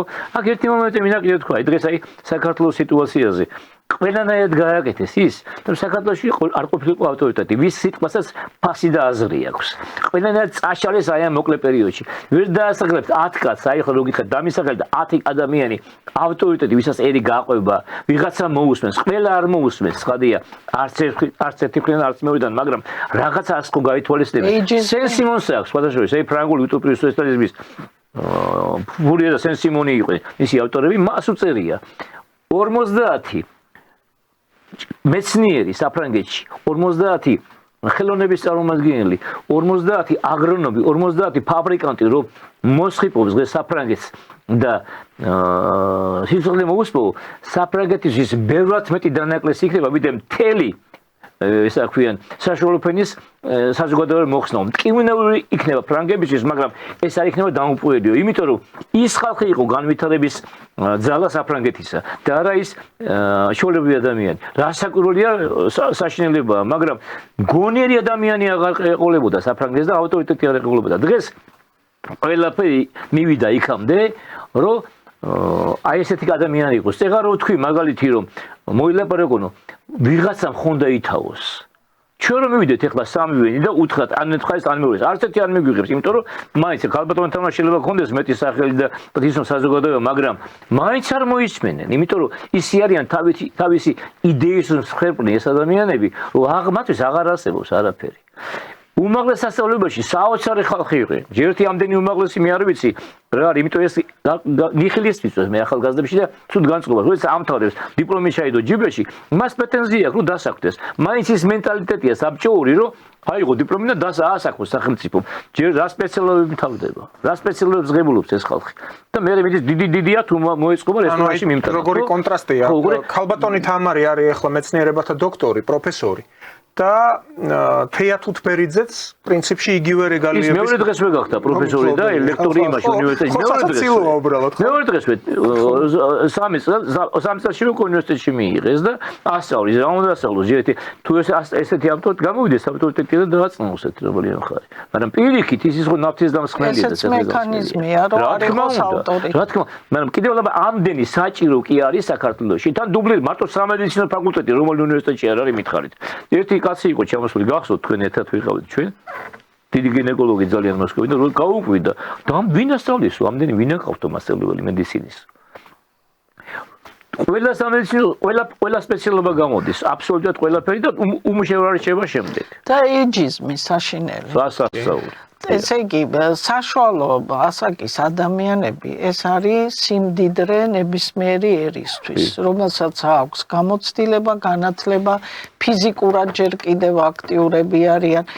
და არა ახალგაზრდები უნდა იყვნენ რომლის მართვაც ძალიან ადვილია და ისეთი განწყობებია რომ ადამიანი ასაკში რო შედის ეს ნაკლად ითვლება ეს საშინელება ეს ეიჯიზმი გამლოს სხვადასხვა სახელმწიფოებთან და ძალიან ცუდად დაუბრუნდათ მათ იგივე ვთქვათ ისრაელში როდესაც ამ მამებმა დანიშნეს ახალგაზრდა ლიდერები და იმათმა ისეთი რამეები გააკეთეს რომ იძულებულები იყვნენ რომ დაბრუნებული იყვნენ ის მამები რომლებმაც შექმნეს ისრაელის სახელმწიფო ხო და მე უბედურება ისაა რომ ეს თაობა რო იკარგება უფროსი თაობა რო აღარ არის იმის ანაზღაურება შეუძლებელია საქართველოში იყო მე ხლა ცოტა ისე ლაპარაკობ მაბატით მართლა ნერვიულ არასოდეს ეხლა ტელევიზიაში გამოსვლა ჩემს პრობლემა არ იყო მაგრამ ლაპარაკობდი ძალიან ისე წყნარად მაგრამ ისეთ თემას ვეხებით რომ აი სულ ყველაფერი თვალწინ მიდგება რაც ეხლა ხდება საქართველოში რეცეპტი რა არის ბატონ კოტე როგორ უნდა უმკურნალოთ ამ ყოველივეს ეს თქვენ სრულიად ჭეშმარიტებას ამბობთ ამ პრობლემის წინაშე ქვეყანა დგას მაგრამ როგორ უნდა უმკურნალოთ ამ მითარი მასშტაბი უნდა შევცვალოთ ეხლა რაღაცის ალბათ და ჩამოვიყვანოთ პატარაზე და იმიტომ გასაგებია იყოს ყველასთვის ეხლა ქვეყანა დაავადებულია ხო რაღაც ვირუსია ან რაღაცას ჭირს უბედურება ხო როგორ შეიძლება მას მოუარო ხოდან ხოდ იძულებით რომელ ავადმყოფობა შეიძლება მიუშვა ისე, რომ მასზე რეაგირება არ იყოს. მე აღარ ვიძახი უბედურებას და მოკვეთას ეს ადამიანები ჩემები არიან გას. იქ ჩემი ძანახლობელია ზოგიერთი. ახალგაზრდას, რომელიც არც კი მისმენს. და დაუწყებ ლაპარაკს, ამიხსენი. აი თქვა ეხლა დავსვამ კითხვას. ამიხსენით რა ღირებულებაა ისეთი ევროპაში, რომელიც არ არის ჩვენთან. ამიხსენით რა გვაქვს ჩვენ სასწავლებელი ლიტვისაგან, ლატვიისაგან, ესტონეთისაგან, აი რა დარგში ცხოვრებისა, ხელოვნებაში, მეცნიერებაში, სპორტში თუ რა დარგი არსებობს, რომ მათ გვასწავლონ. მაინც და მაინც პოლიტიკაში არიან ჩვენზე მაგრები. რა შეიძლება ვისწავლოთ რუმინეთისაგან, რა გაგვისწავლოთ ბულგარეთმა თქვათ. მალტა, ქვიან, კვიპროსმა და ასე შემდეგ. ორ ქვეყანაზეა თუ სამზე ლაპარაკი, მარტო, ესე იგი გერმანია და საფრანგეთია მარტო ევროპა. იქ თუ ეს დონეა 60 წლის ამოდებული ქონდათ მთელი აფრიკა და აზია ერთი ადგილის ქვეშ და მოდიოდა ნაკადი სიმდიდრისა თუ კი რამე იყო. ინდოეთში ისე ნადირობდნენ ადამიანებს როგორც ღორებზე. ის სიმდიდრე არის მართალია და კიდე მოყვათ აქამდე, მაგრამ აბა ჩადი, კარგად ჩაიხედე ევროპაში ოჯახებში შედიან ნახე რა მდგომარეობაა. რატო ევროპაში არ მოდის ის თანხა, რაც ამერიკიდან მოდის? თუ ის საშუალება საპრეზიდენტიდან კაპიკები მოდის, მაგრამ მაინც ჩვენზე მეტია, თუმცა იმ დროს რაღაც ფილმს უყურებდი დოკუმენტურს და იქ ლაპარაკი იყო საქართველოში $350 ცხოვრობსო. ადამიანები ამერიკაში როგორ იცხოვრებს $350? ან ევროპაში როგორ იცხოვრებ? რატო ვლაპარაკობ ამას? აი ყველაფერი იქნა ესეთი დღეს ჯოჯოხეთია ერთ ქვეყანაში ლათინ ამერიკაში, სალვადორი. ეს არის ჯოჯოხეთი ნამდვილი. ნახოთ რაც იქ დღეს ხდება. 50 წელს ეს იყო ნორმალური ჩვეულებრივი ლათინ ამერიკული ქვეყანა. მაგრამ ეს ხო გარედან მოხდა ესა. ურუგვაი იყო შვეიცარია. დღეს ურუგვაიში ზუსტად საქართველოსთან ერთ მდგომარეობა. თუ მეტი არა კიდევ. მეტი არა, იმიტომ მეტი რომ კიდევ აქ ივაშკაცეს აქ აი ხელმძღვანელობამ დღევანდელმა საქართველოსი. იქაც საოცარი ნარკომანია, საოცარი ლოთობა. მე ჰაერზე ვლაპარაკობ და ამას ვლაპარაკობ ციგნებით მარტო და ფილმებით. ჩემი ძანახლობელი ხალხი იყო, ჩემი რჩევით ჩავიდნენ იყვნენ წასული სამხრეთ ამერიკაში და ვთხოვენ და ნახეს და მათთან ლაპარაკებს გელაპარაკებით. ეს ხო ხელოვნურად მოხდა სულ ყველაფერი. სამართავად არის ადვილი. ალბათ არ ვიცი, თქვენ გეხსენებათ ახალგაზრდები ხართ, მაგრამ მე კარგად მახსოვს. 80-იან წლებამდე ლათინ ამერიკის ქვეყნებში 6 თვეში ერთხელ სადაც გაატრიალება ხდებოდა. რატო დაწუნა და აღარ არის და აქეთ? იმიტომ აღარ ცალია იმისთვის ძალიან დიდ ქვეყანას. აქეთკენ აქვს ინტერესი რომ დაინგრეს ერთი ქვეყანა, დაიწიოს ეკონომიკამ მის თუნდაც კოლეგიალურ ქვეყნებში თუნდაც და ასე შემდეგ და ასე შემდეგ. ეს მათი ბუნებიდან მოდის. მე ხლა არ მინდა ისე მოვიყვანო, მაგრამ აი ამ წიგნში რომელიც ხლა მაგალითად მომყავს, რო წაიკითხავთ იქ დახასიათებას ლათინოსებისას, ანგლოსაქსებისას, იტყვით რომ ეს მაშინ დღეს დაწერილი ქვეყანაა. მათი ფსიქოლოგია, მათი მოქმედების არსი ისე კარგად არის გადმოწებული ორ სიტყვაში. იტყვით რომ ეს არის დღეს დაწერილი წიგნი. არ იცვლება. გენეტიკა ადამიანისა ხო არ იცვლება. ისაც შენშია, იმას ვერ შეცვლი. გადაეცემა მე მაქვს ჩემი წინაპრების რაღაც თვისებები და ჩემი შვილებში ასევე განსხეულებულია, ხო ეს ყველაფერი, ხო? მაგრამ წამალი ერთია, კიდევ ვლაპარაკობ. არაფრით არ შეიძლება მიშვება ავადმყოფობისა. ამას უნდა ზოგს შეიძლება ხო თბილი წყალი უნდა, ზოგს შეიძლება ძმარით რაღაც დააფარო, მაგრამ იმის მიხედვით რა ავადმყოფობაა, იქმნება ისე უნდა ზუსტად, რაღაცა მოსაკვეთია. არა და ერი დაიღუპება. მე ბოდიში ვიხდი ერთ მაგალითს მოვიდან რა. ლენინგრადის ბლოკადა რო დაიწყო და რო შეუტიეს ლენინგრადს. სტალინის კაბინეტში იყო სტალინი, ჟუკოვი, მოლოტოვი და კიდევ იქიდან მოდის ფრონტიდან ისა რა ქვია, ირეკება ტელეფონი. ვატუტინი იყო თუ ხო, ტელეფონით ირეკება და ეუბნებიან, რომ გერმანელები გვიტევინო, წინ ქალები და ბავშვები და მოხუცები ყავთო. და თქვენი ნება რა გავაკეთოთო, ვერ ვესვრითო. არ და შემოგვიტევენო გერმანელებიო.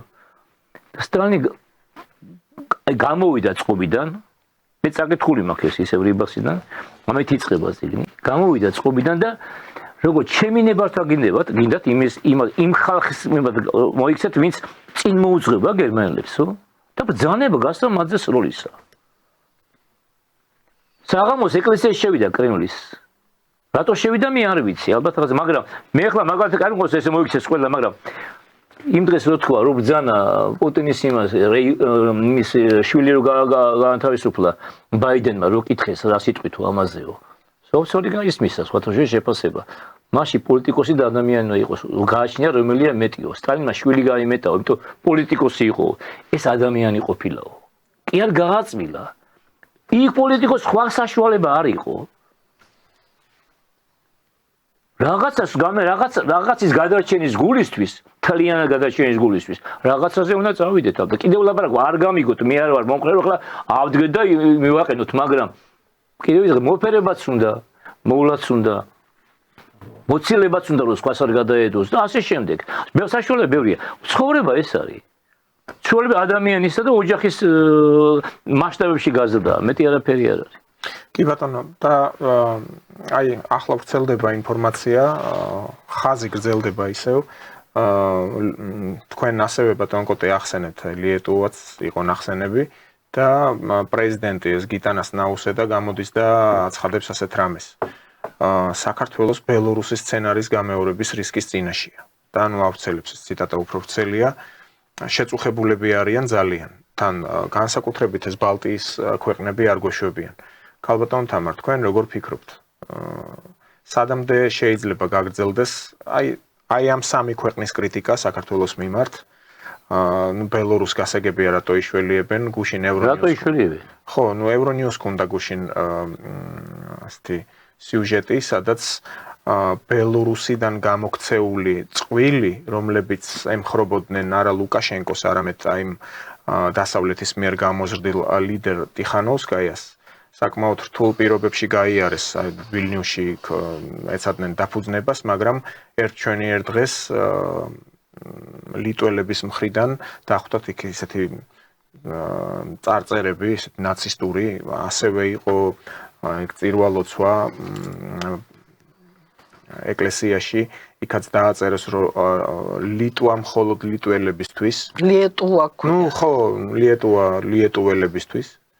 ასეთი მომენტები არის და ახლა ეს გიტანას ნაუსედა კვლავ გვარიგებს ჭკუას, რომ საქართველოს არის ბელორუსიზაციის საფრთხის წინაშე. თქვენ როგორ ფიქრობთ, იქნება საქართველოს ბელორუსი მეორე, აი იმ გაგებით როგორც ისინი მსჯელობენ და ფიქრობენ? ნუ აქ იგულისხმება ესეთი კაცრი ავტორიტარიზმი. ნუ ახლა თუ გავითვალისწინებთ იმას, რომ რევოლუციას აწყობდნენ ბელორუსიაში და ვერ განახორციელეს, მე ვისურვებდი, რომ არ განხორციელდეს საქართველოში რევოლუცია და ამ თვალსაზრისით კარგია, ხო? ეხლა რა თვალსაზრისით დემონიზება მიმდინარეობს ბელორუსის. არც ისე ცუდი ქვეყანა, ჩვენი მთავრობის არ ხდება დემონიზაცია? ხო, ნუ ხა ჩვენი მთავრობის დემონიზაცია როგორ, რომ ეს არის პრორუსული ხელისუფლება, ხო? ხო, ესე არ არის საფუძველი ხონდა კონდეს რაღაცა. ხო, არაფრის საფუძველი არ არის მაგისთვის. ეს არის ეროვნული, მაგრამ ისევ მოვიხსენიებ ბერძენიშვილის სიტყვებს, რომელიც მან წარმოთქვა და მე ყურს არ უჯერებდი, რომ ეს მართლა ამბობს მეთქი თუ ყველაფერი ქართული, ესე იგი ყველაფერი რუსული. ამითი ყველაფერია ნათქვამი. ეხლა რაც შეეხება გავაგრძელებ ამ აზრს, რატო არის ესეთი, ნუ ამ კოგნიტურომზე და იმაზე ვილაპარაკეთ, მაგრამ მე ვთვლი, რომ ეს ხელისუფლებაც ცოდავს. 12 წლის განმავლობაში რაღაცა იდეოლოგიური ცვლილება შეიძლებოდა რომ მომხდარიყო. იდეა უნდა გაჩენილიყო. იდეა უნდა გაჩენილიყო, არ შეიძლება რომ შენი იდეა იყოს ნატოში და ევროკავშირში გაერთიანება. მე ვთვლი, რომ ეს ქვეყანა კიდე როგორ არსებობს იმ იდეოლოგიური წნეხის პირობებში, რომელიც ჩვენ გვაქვს, ხო?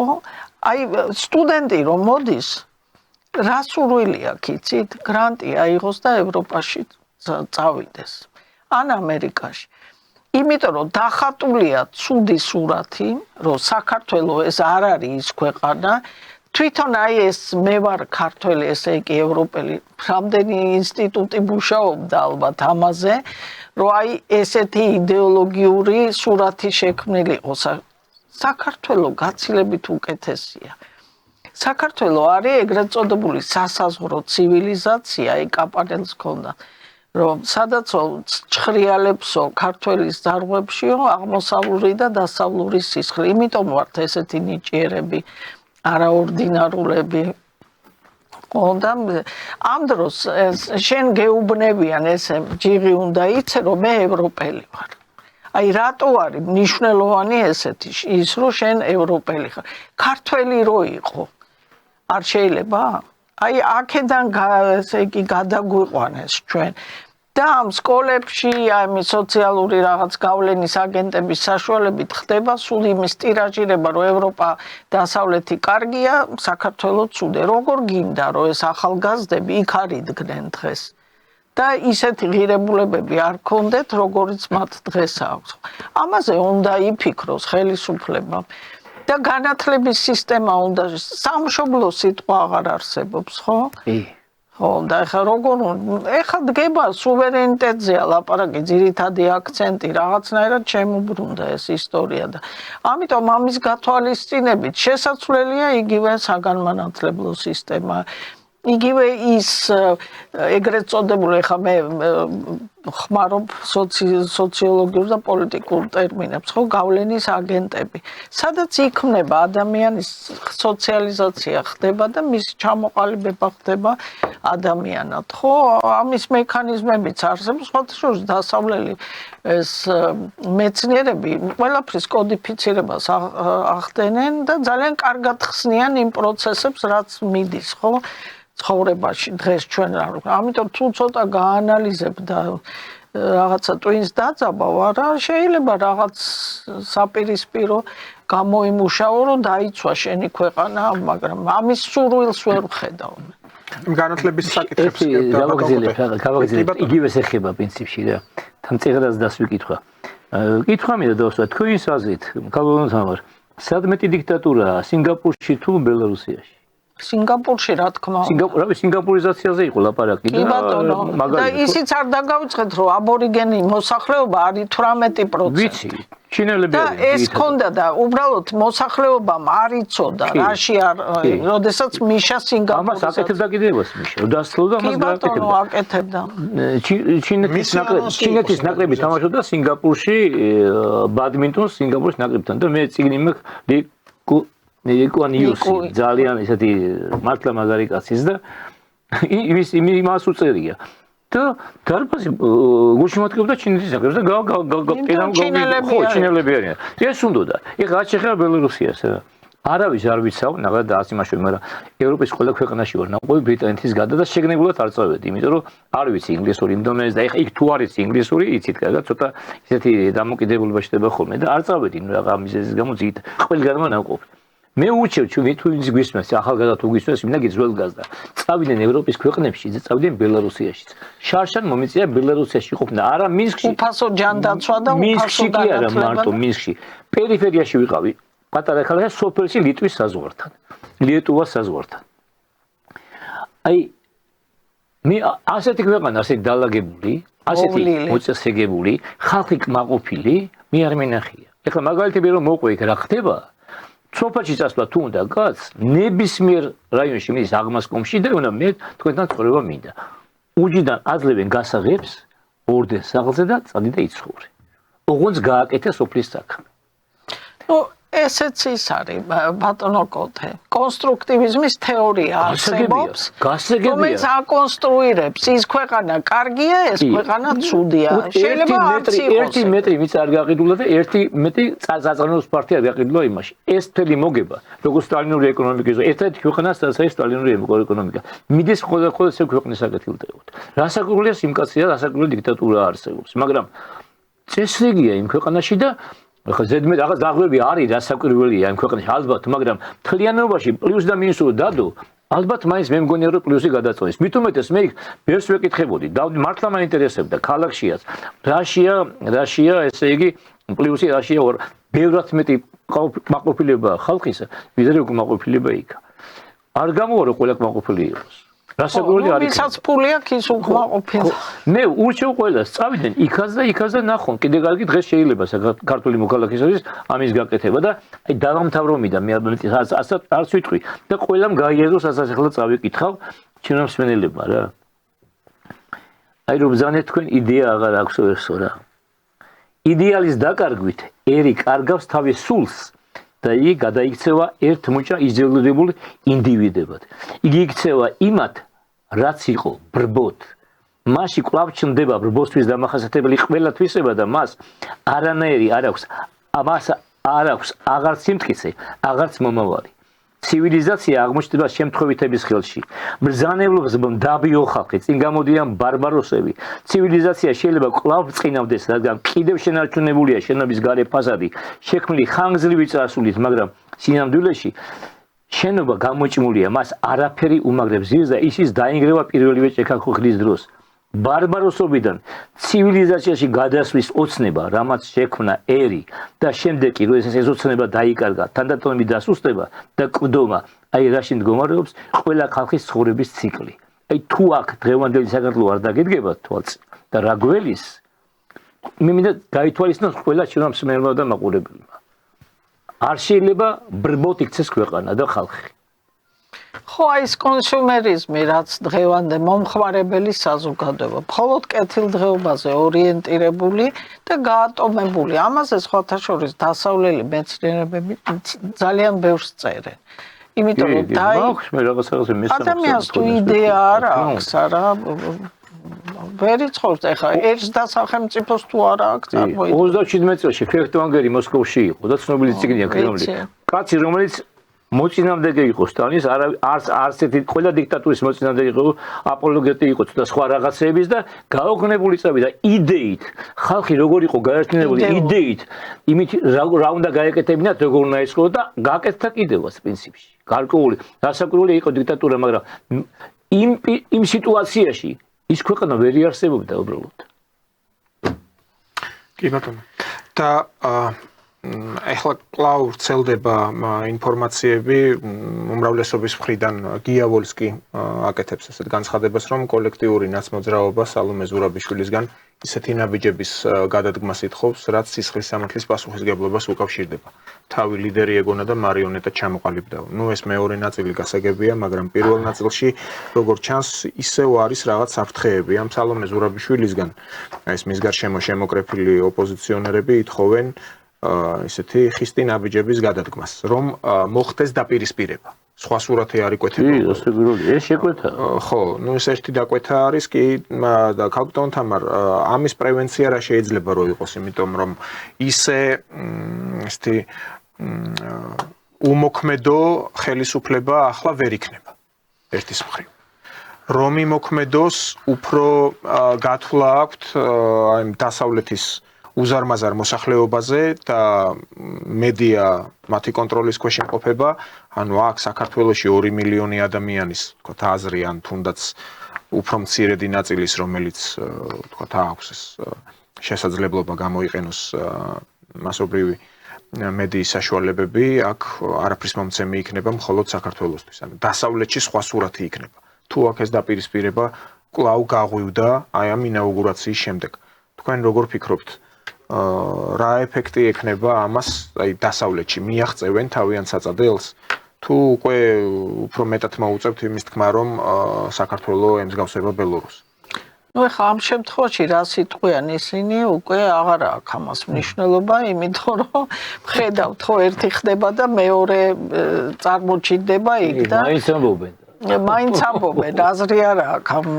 გუშინ გადავთე მთავარზე და ფორმულაზე და ისეთი კადრები იყო, აი ეგრეთ წოდებული კარწინკა, რომელიც მათ უნდათ, რომ გული გაგისკდება, გონია რომ აქ ყველაფერი იქცევა, ხო? აი ეს ამ კონსტრუქტივიზმის თეორია არის გამოყენებული პრაქტიკაში, ხო? ეხლა აქამდეც არსებობდა ძალიან ბევრი ისეთი რამ, რაც სისხლის სამართლის პასუხისგებლობის აი ამ სფეროში უნდა განხილულიყო, მაგრამ ჩვენი ხელისუფლება არის ესე იგი მობიერი და ბოლომდე ცდილობს რომ რაღაცნაირად არ გაართულოს. თუ მოვლენები განვითარდება ისე რომ შეიქმნება საფრთხე არეულობის, ძალიან მკაცრი ზომები უნდა იქნას მიღებული და ეს ჩემზე კარგად იციან ძალოვანმა სტრუქტურებმა კანონის მთელი სიმკაცრით უნდა იყოს მოთხოვნილი. იმიტომ რომ ეხლა რასაც მე უყურებ, არა ოპოზიცია ამ კრიტიკულ მასას ვერ აგროვებს, რაც იმის მაჩვენებელია, რომ მოსახლეობის უდიდესი უმრავლესობა მათ არ უჭერს. მხარს თვლი რომ კარგად აკონტროლებენ, კვალიფიციურად მოქმედებენ, ამიტომ ასე უნდა გააგრძელონ და იცით რატო? აქ რო არეულობა იყო, არა, პირდაპირ განაცხადა ლავროვმა, ხო, რომ არ დაუშვებთ საქართველოში ფერად რევოლუციას. ეს რა არის? ესე იგი, აქ რომ ცუდი სცენარი განვითარდეს, არა? სხვა ქვეყანა არა მარტო რუსეთი, ეგ არც თურქეთის ინტერესში, არც რუსეთის, არც აზერბაიჯანის, აი აქ იგეგმება რეგიონალური აფეთქება და ორივე ალიევმაც და ერდოღანმაც ასე რომ ეს არ არის რომ საპირწონე არ არის იმისა, რასაც დასავლეთი დღეს აკეთებს, ხო? ამიტომ მხარდაჭერილი იქნება ეს მოქმედებები რეგიონის სახელმწიფოების მხრიდან და მე ვთვლი რომ გაცილებით უფრო მნიშვნელოვანი აი ამ დიდი რეგიონული სახელმწიფოების დამოკიდებულება და ყოველთვის კარგია, როდესაც შენ დამოუკიდებლად მართავ პროცესებს და არა ვიღაცის დახმარებით. და ხელისუფლება აფიქსირებს მუდმივად იმ აზრს, რომ საქართველოს ხელისუფლებას აქვს იმისი ძალაუფლება და იმისი შესაძლებლობა, რომ თვითონ მოუაროს და მიხედოს ამ განვითარებულ პროცესებს და აი მე ამის იმედი მაქვს და არ მინდა რომ ჩვენი ქვეყანა გახდეს უცხო ძალების ჩარევის ადგილი. ამიტომ მთელი სიმკაცრით ხელისუფლება უნდა კარგად გაიაზროს ეს და ადეკვატური მოქმედებები განახორციელოს. ერთი პატარა ყოფით მაგალითს მოვიტან და ყველას იგივე თქვა საქმეც სხვათა შორის, მაგრამ მე ყოფით იმედა თქვა რა. აი უბანში რო ცხოვრობ, შენს მეზობლებთან თუ გაქვს კარგი ურთიერთობა, არსებობს ვინმე გარედან, გარევთან შემოვიდეს შენი მტერიდან რამე გაგიკეთ, მოახერხ ხოს. ხო ყველა დაგიდგება გვერდზე. შენს მეზობლებთან თუ გაქვს მოწესრიგებული ურთიერთობა, ძალიან რთულია რომ ვიღაცამ დაგიშალოს, მაგრამ თუ შენს მეზობლად ყველასთან გაფუჭებული გაქვს ურთიერთობა, ვერცერთი ვერ გიტანს, ვიღაცა მოვიდ, კი არ მოვიდეს. გზას გაუნათებენ კიდევ რაღაცა გაგიკეთოს. ამიტომ ეს თქვა საქმეს და ქალბატონმა თამარმა ეხლა ბრძანა კიდევ ერთხელ. უნდა მოწესრიგდეს ურთიერთობები მეზობლებთან. პირველ რიგში მათი აზრი უნდა იყოს გათვალისწინებული. მათი სურვილები კი არ შევასრულოთ, მაგრამ ჩვენიც უთხოთ, ჩვენი სურვილების შესასრულებლად მათაც უნდა გაუზიოთ რა გვინდა და როგორ ხედავთ. და რაც შეეხება რომ მართალია 12 წელი გავიდა და მაგრამ ერთადერთი თავს ვიმშვიდებდა ამათაც არ უწვილებ იმით რომ ცხადია ასეთ მდგომარეობაში ხელისუფლება არ იყოს სულ ყოფნა არ ყოფნის მდგომარეობაში ოჩოფეხებზე ივანიშვილმა ახსნა ეს რომ ჩვენ თავისუფალი არ ვიყავით. ხო ეს ვარ გავითვალისწინოთ არ შეიძლება და მე სულ ლაპარაკობ ხოლმე რა ეხლა ბოლო ხანებში განსაკუთრებით არასოდეს არც ერთი პრეზიდენტის ხმა არ მიმიცია. ერთ-ერთი ამ მამას მივეცი რა ხმა ასე ვთქვათ მოდი იმიტომ რომ თანამდებობის კიდევაც მაშინ როცა პრობლემები იყო როცა ნასარჩევი იყო და არასოდეს იმიტომ რომ ჩვენი მენტალიტეტიდან გამომდინარე ყველა მას მისცემს მეთქი ხმას მეთქი და ეს ვიზი არის საუბარი. აი ახლა ქალბატონი ვინც არის მე არ მიმიცია მის. მე იმიტომ რომ შეიძლება წაეგო და თურმე არ ვიცი რომელი ვარ ისიგნებოდა დღეს მე თუნ დაბნეული არ ვიცი რა ჯობდა რა ყოველ შემთხვევაში მაგრამ აი არ ვიცი ხო სულ ვიძახი რომ აი ბოლო ხანებში მითხარით რა აი კობახიძესა და პაპუაშვილთან დაკავშირებით რა აი ვის აქვს პრეტენზია მათ უწესრობაზე უწესრიგობაზე არასწორად მოქცევაზე ვინმე შეურაცხყოფაზე შესაძლებელია შეცდომა დაუშვან თუ ვინც ჩემი ნათქვამი ხო არის ვინც აკეთებს შეცდომას მას მოდის ვინც არაფერს არ აკეთებს შეცდომა მას არ მოდის მარტო ხო ამაში ყველა მეთანხმება სხვათა შორის ყველა ვერავინ ვერ მეუნება რომ რაღაცა ისეთი გააკეთა ხო 10 ხმენდზე იყოს ან ვიღაცას არასწორად მხარი დაუჭირეს რამე არ ვიცი კანონი დაარღვიეს, მიითვისეს რამე. მსგავსი ფაქტი მე ვერ გავიგე ყოველ შემთხვევაში და რა მიეხმარე, ნუ თუ ამ ხნის განმავლობაში, კაი, თქვათ ამას დავანებოთ 12 წლის განმავლობაში ეს სამი რუპორი რო აქვს. ერთი კარგი არაფერი გაკეთებულა ქვეყანაში. არა, გარდა მაგისა, ყველაზე დიდი მონოპოლარი ეს არის სიმშვიდე, რაც დღეს ქვეყანაშია. და ერთი კარგი არაფერი გაკეთებულა. ნუ თუ შეიძლება რაღაცა, მე სააკაშვილს არ ვუყარ რაღაცა გააკეთა, უარ გააკეთა, მაგრამ ფასი ისეთი დაადო. არ ღირდა იმის, არ მიღირდა მე იმად, იმ ტკივილად, იმ ოჯახებისა და არაერთი და ორი იყო. მე არ მიღირდა, თორე არ უკარგავ იმას, რაც მოახერხა.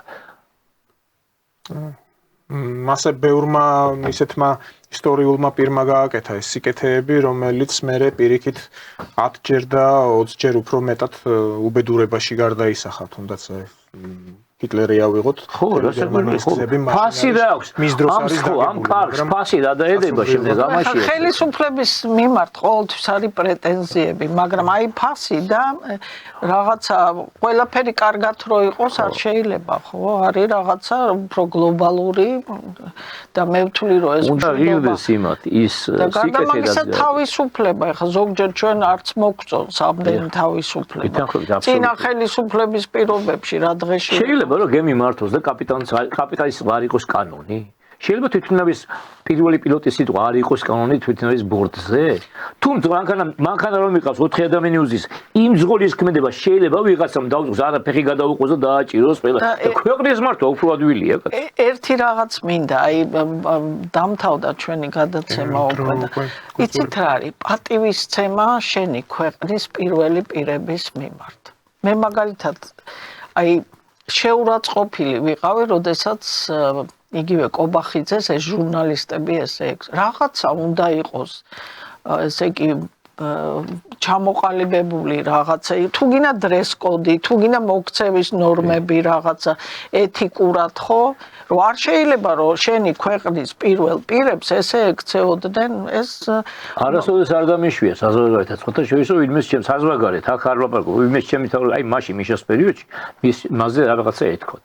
საფრანგეთში ვიყავი და ჩავდივარ სასტუმროში და არ იყო ისა და ის აზის ფორმიანი კაცია და საიდან მძანდებით მკითხე ხავი მოვაო ახლა გასულია ის პორტია და მე ვთხარი საქართველოს ფრანგულად ვთხარი ჟორჟი მე ვთხარი და ჟორჟი გაჩერდა 2008 წლის ნოემბერია და უცბად მეუნება რომ crazy president მითხრა ესე და გაუბრალდა მე ვთხარი მაგი ელაპარაკე შენ ქვეყანაზე მეთქი მე ვთხარი მიუხედავად იმისა 2008 წლის ნოემბერია კაცი რომელსაც ქვეყნის 22% გააფორმა 1% არავის უპატიებდა და 0.1% მეასედი ერთი მეასედი არგენტინაში ერაპატიეს მისი ხსენება არ არის როგორც პრეზიდენტის მისი ერთი ხსენებაც არ არის მაგრამ ვერ დაუშვიოთ ჩემთან ჩემი ქვეყნის პრეზიდენტის ძვირი ეთქვა რაღაც და ესენი ვიღაც ლაწერაკები გამოდიან და შეურაცხყოფებს აყენებენ პრემიერს იგივე მოიწურა უკვე ჩვენი დრო სამწუხაროდ დიდი მადლობა გადაცემაში სტუმრობისთვის წელს უკვე